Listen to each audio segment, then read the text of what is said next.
నమస్కారం. ఈరోజు మనకి మంచి హార్డ్ వర్క్ చేస్తూ మంచి కేసెస్ డిటెక్షన్ అయింది. సో దీంట్లో ఈ రోజు ప్రెస్ కాన్ఫరెన్స్ ఉంది. దీంట్లో బేసికలీగా మన జిల్లాలో కోదాడ్ సబ్ డివిజన్ లో హుజూర్ నగర్ సర్కిల్లో గరిడేపల్లి పోలీస్ స్టేషన్ కి సెంటర్ గా ఇవన్నీ కూడా కేసెస్ ఉన్నాయి. ఈ కేసెస్ బేసికలీగా ఇవి మోటార్ థెఫ్ట్ కేసెస్ ఉన్నాయి.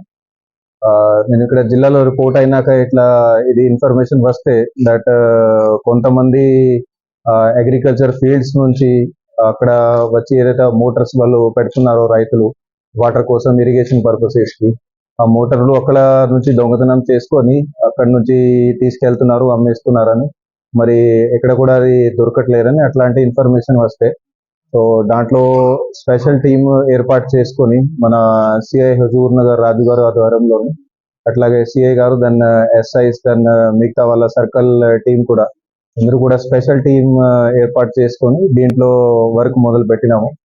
సో దాదాపు 45 డేస్ నుంచి ఇది అంతా కూడా బ్యాక్గ్రౌండ్ లో ఇన్వెస్టిగేషన్ వేరే వేరే రకరకాలుగా ఇది చేస్తున్నాము. సో ఆ ఇన్వెస్టిగేషన్ లో భాగంగా ఇప్పుడు మనకి అవన్నీ కూడా ఏదైతే మోటార్ థెఫ్ట్ కేసులు అయినాయో అవన్నీ కూడా ఛేదించడం జరిగింది. సో బేసికల్ గా ఇప్పుడు మనకి 166 మోటార్ థెఫ్ట్ కేసెస్ ఇది ఏదైతే లాస్ట్ ఇయర్ నుంచి ఇవి నడుస్తున్నాయో కొన్నిట్లో ఎఫ్ఐఆర్ అయినాయి, కొన్నిట్లో కాలేదు. సో ఇట్లాంటి 166 మోటార్స్ ఏదైతే దొంగతనం చేయడం జరిగిందో లాస్ట్ ఇయర్ నుంచి అవన్నీ కూడా ఇప్పుడు ఆ కేసెస్ ని డిటెక్ట్ చేసి 5 అక్యూజ్ ఎవరైతే ఉన్నారో వాళ్ళని పట్టుకోవడం జరిగింది. వాళ్ళది వివరాలు చెప్తే వాళ్ళ A1 ఎవరైతే ఉన్నాడో ఈయన ఉప్పతల వాసు అని, ఈయన 24 years, ఈయన చంద్రలపాడు మండల్ NTR జిల్లా ఆంధ్రప్రదేశ్ రాష్ట్రం అక్కడి నుంచి ఉన్నాడు. మిగతా 4 ఎవరైతే ఉన్నారో వాళ్ళు మన సూర్యాపేట జిల్లా సంబంధించిన వాళ్ళు. వేముల గడగంట్ల శ్రీను అని, ఈయనకి బేసికలీ మిగతా 4 కలిసి ఎప్పుడైతే మోటార్ దొంగతనం వాళ్ళు చేస్తారో చేసినాక వాళ్ళు దాంట్ నుంచి కాపర్ కాయిల్ తీసుకొని ఆయనకి అమ్మేవాళ్ళు. సో అతని దగ్గర నుంచి డబ్బులు తీసుకునే వాళ్ళు, లేకుంటే అతని దగ్గర పెట్టి తర్వాత డబ్బు తీసుకుంటామని ఎట్లా వాళ్ళు చేసేవాళ్ళు. సో ఇట్లా చేస్తే మనకి ఇప్పుడు 6 పోలీస్ స్టేషన్ లో వేరే వేరే రకరకాల ఇప్పుడు 26 కేసులు రిపోర్ట్ అయినాయి. ఒక కేసులో 10 మోటార్లు అట్లా ఇవి రిపోర్ట్ అయినాయి. సో టోటల్ చూస్తే మనకి 166 మోటార్స్ వరకు పోయినట్టు అవన్నీ కూడా డిటెక్ట్ అయినట్టు అయింది. సో టోటల్ ఇది సొమ్ము మనం వర్త్ చూస్తే 14.35 lakhs వరకు మనం ఇప్పుడు రికవర్ చేసినాము. సో దీంట్లో కొంత క్యాష్ ఉంది, 10 లక్షల వరకు క్యాష్ రికవరీ అయింది. అది ఇప్పుడు వాళ్ళు అమ్మిన కాపర్ కాయిల్ అమ్మిన తర్వాత క్యాష్ కి కన్వర్ట్ చేశారు. మిగతా 4.34 lakhs అంటే 31 మోటార్స్ ఉన్నాయి, వాటికి విలువ మొత్తం 4.34 lakhs అనేది ఉంది.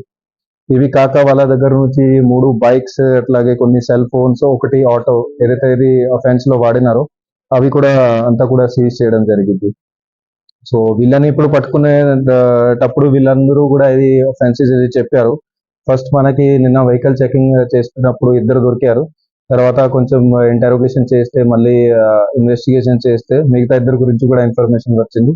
అట్లా మనం ఇప్పుడు 5 పట్టుకోవడం జరిగింది. దీంట్లో 3 పాత నేర చరిత్ర కూడా ఉంది. ఎవరైతే A1 అని ఉన్నాడో అతని మీద ఇంతకుముందు ఎక్సైజ్ యాక్ట్ లో కేసు రిజిస్టర్ అయింది. అది NTR జిల్లాలోనే వత్సవై పోలీస్ స్టేషన్ లో. అట్లాగే ఎవరైతే A3 ఉన్నాడో ఇతని మీద ఒకటి మర్డర్ కేసు ఉండే, చాలా పాతది, 2012 మర్డర్ కేసు ఉంది. అది దాంట్లో కూడా ఇప్పుడు విచారణ చేస్తున్నాము. ఆ కేసులో ఏమేమైంది, మరి ఇలా బయటికి వచ్చిందా, బెయిల్కి వచ్చిందా, అది కూడా విచారణ చేస్తున్నాము. అట్లాగే A5 ఎవరైతే ఉన్నాడో ఇతని మీద పాతది దొంగతనం కేసు ఉంది. అట్లాగే ఒకటి PDS రైస్ సరఫరా చేస్తున్నట్టు అది కూడా కేసు ఉంది. ఇవి 2 కూడా మట్టంపల్లి PS సంబంధించినవి. సో వీళ్ళది నేర చరిత్రలో ఏదైతే కేసెస్ ఉన్నాయో వాటిలో కూడా స్టేటస్ ఇప్పుడు ఎంక్వైరీ చేస్తున్నాము. దాంట్లో ఏముంది, ఏమేమి ఇన్వెస్టిగేషన్ చేయడం జరిగింది. అట్లాగే కేసులో మన టీం చాలా మంచి వర్క్ చేశారు. ఇంతకుముందు చెప్పినట్టుగా దాదాపు 45 డేస్ నుంచి వాళ్ళు కంటిన్యూగా హార్డ్ వర్క్ చేస్తున్నారు. వాళ్ళకి ఇప్పుడు సన్మానిస్తున్నాము. దీంట్లో బేసికల్ గా మన హుజూర్ నగర్ సర్కిల్ సిఐ చర్మండర్ రాజు ఆయన ఆధ్వర్యంలోనే అంతా చేయడం జరిగింది.